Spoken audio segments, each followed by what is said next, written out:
She's come to Manchester to see the green cloth that was typical, apparently, of what they first wove.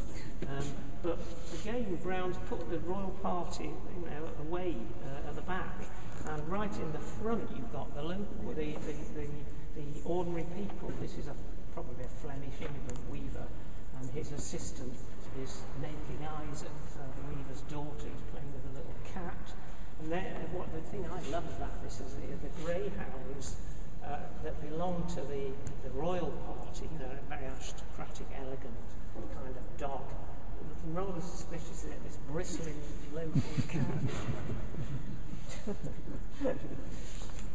The market cross is actually based on a cross in Sandbach in Cheshire.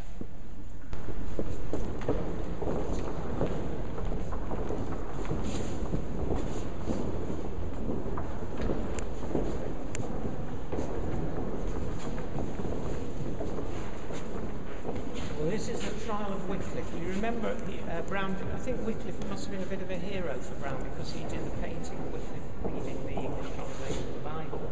But this is not Wycliffe as the pioneer writer in Leeds, which was the local authorities didn't exist in the 14th century. There were different, there was the sheriff and the court leet, and the different authorities looked after different aspects of life. And the court leet was responsible for trading and shops, and also the town crier.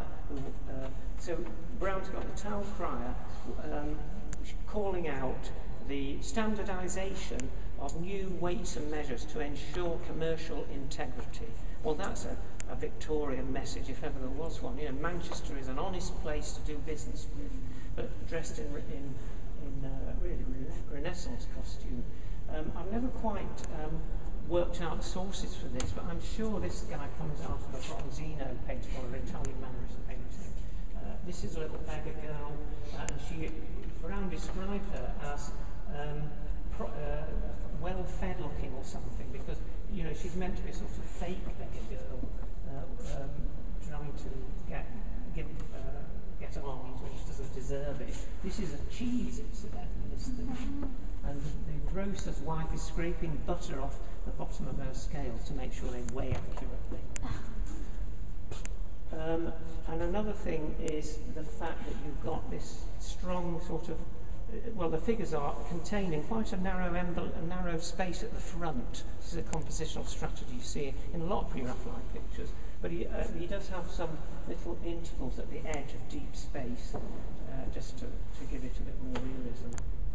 They're quite broadly painted when you get up to them, unlike the work. I don't think you're meant to be sort of getting out your magnifying glass. They're meant to tell at a distance in this space, which they do. Egg.